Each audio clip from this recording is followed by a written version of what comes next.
29번째 사연. 포클레인이 밀어서 넘어진 오동나무에 깔려 죽을 뻔한 이야기. 오동나무가 내 쪽으로 넘어질 때 빨리 피해서 죽음을 피할 수 있었다. 오아시스샘 앞산 돌조경을 만들 때였다. 밤이 새도록 120개 정도의 돌을 쌓은 날에 있었던 일이다. 가을 장마가 오기 전에 서둘러 돌을 쌓아야 하기에 이날은 밤 늦도록 돌을 쌓자고 하고 작업을 시작했다. 위치는 앞산, 지금의 작은 폭포수 골짜기였다. 이곳은 포클레인이 올라가기 힘든 곳이라서 한번 올라갔을 때 모두 쌓아버리자고 하고 밤이 깊도록 새벽까지 다 쌓고 일을 끝내려 했다. 새벽 1시를 지나면서부터 어느새 비가 줄줄 내리고 있었다. 비가 오니 사방이 더욱 깜깜했다. 그래도 계속 작업을 진행했다.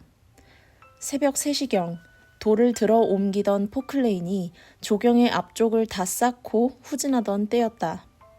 나는 포클레인 옆 5m 떨어진 곳에서 이를 지켜보았다.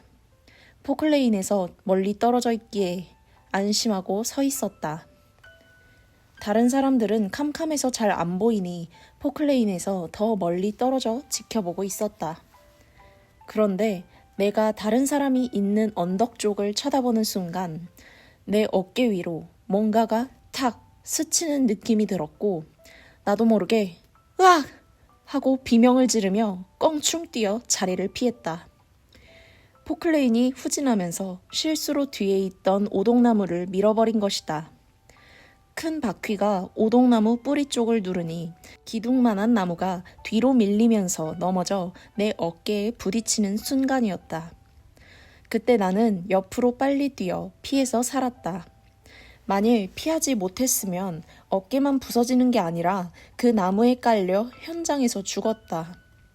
포클레인의 큰 바퀴로 누른 나무와 함께 땅바닥에 깔리면 안 죽을 수가 없는 것이다. 정말 구사일생으로 살았다. 나중에 옆에 있던 사람이 플래시로 선생이 있던 자리를 비춰보니 그 엄청난 오동나무가 넘어져 있는 것이 보였다. 무시무시한 힘을 가진 포클레인이 눌러 갑자기 그 현장에서 나무고 사람이고 다 부서질 뻔했다. 사람들이 아예 멀리 떨어져 있었으니 포클레인 기사는 누가 다칠 수 있다는 건 전혀 생각을 못하고 빨리 후진했던 것이다. 포클레인 작동 소리가 시끄러운 데다 비도 오니 기사는 포클레인 바퀴가 오동나무를 깔아뭉갰는지도 몰랐다. 순간 나만이 죽음을 맞이할 뻔했다. 하나님께서 성령과 함께 도우사 나는 또 한 번의 죽음을 피하고 살게 된 새벽이었다. 나는 이 죽음의 순간을 피하고 나니 가슴이 울렁거렸다. 충격받아서 걸음을 제대로 걸을 수가 없었다. 그저 감사기도밖에 안 나왔다. 하나님 감사합니다. 성령님 감사합니다. 순간 죽을 뻔했네요. 미리 하나님은 아시고 오동나무가 넘어지는 순간에 나를 꽉 붙잡고 잡아당기신 것을 깨달았습니다. 정말 감사합니다. 하며 줄줄 쏟아지는 가을비와 함께 눈물을 흘렸다. 그리고 결심하고서 이제 다시는 밤에 작업하지 않겠습니다. 하였다. 이날 너무 큰 충격을 받고서 그 후로는 야간 작업을 하지 않았다. 사고로 인해 죽는 일이 너무 많다. 그 죽음에서 하나님이 구출해 주심을 알아라. 그때 쌓은 돌은 무너지지 않고 그대로 오아시스샘 앞산 골짜기에 있다. 그 돌을 볼 때마다 그날 밤이 생각이 난다. 그때를 기념하려고 오동나무 한 줄을 세워놨었는데 지금은 없어졌고 그날 밤에 쌓은 돌들만 그대로 남아있다. 밤에 쌓았어도 깨끗하게 잘 쌓아서 헐지 않고 그대로 남겨두었다. 살아가다 보면 이같이 다른 물체로 인해 자기가 죽을 뻔한 일들이 많이 일어난다. 물체가 넘어지면서 거기에 깔려 죽는 사고, 나무를 베다가 나무가 넘어져서 부딪혀 죽는 사고, 절벽에서 떨어지는 사고, 차 사고, 비행기 사고 등 여러 사고로 인해 죽는 일이 너무나도 많이 일어난다. 사람은 신이 아니라서 이같이 죽음에 이르는 상황에 너무 자주 드나든다. 미리 알면 사는데 모르고 당하기 때문이다. 또 알아도 살 수 없는 사고들도 많다. 오직 전지전능하신 하나님, 성령님, 성자만이 이러한 죽음에서 넉넉히 구출해 주신다. 나를 구원하신 하나님이 세상 모든 사람들도 이같이 구원해 주심을 깨달았다. 그래서 나는 그에게 감사하고 고마워하며 영원토록 사랑하며 사는 것이다. 또 온 세상에 이 시대에 하나님의 말씀을 전해주어 나와 같이 믿고 살게 해주는 것이다.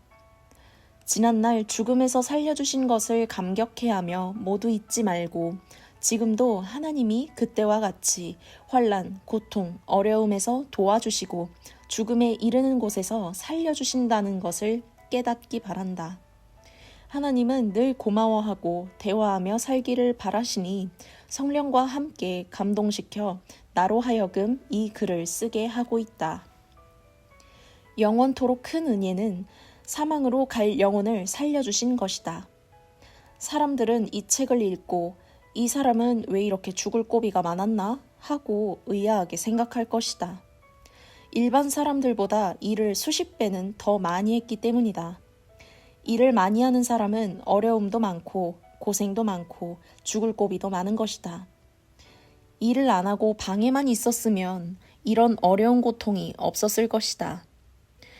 하나님이 쓰는 시대 사명자이니 하나님이 하시는 일을 수종들며 하는 가운데 인간으로서 한계가 있고 모르는 것도 많으니 죽음의 문턱을 자주 넘나든 것이다. 육신은 죽으면 끝난다. 그러므로 죽음에서 살려준 것 같이 큰 것은 없다. 가난할 때 도와주고 배고플 때 먹을 것을 주고 명예를 얻게 해주고 모르는 것을 알려준 것도 크지만 죽을 때서 도와 살린 것이 가장 크다. 그러나 영원토록 더 큰 것은 영원한 지옥이나 사망으로 갈 영혼을 하나님의 복음을 듣고 믿게 하여 그곳에 가지 않게 해준 것이다. 육신을 죽음에서 살려주지 않으면 육신이 끝나듯이 영혼도 사망에서 살려주어 천국으로 가게 해주지 않으면 영원한 죽음에서 끝나고 만다. 그러므로 영혼을 죽음에서 살려주는 그 은혜가 귀하고 영원한 은혜이다. 영광과 사랑과 감사를 전지전능하신 하나님, 성령님, 성자께 돌릴지어다.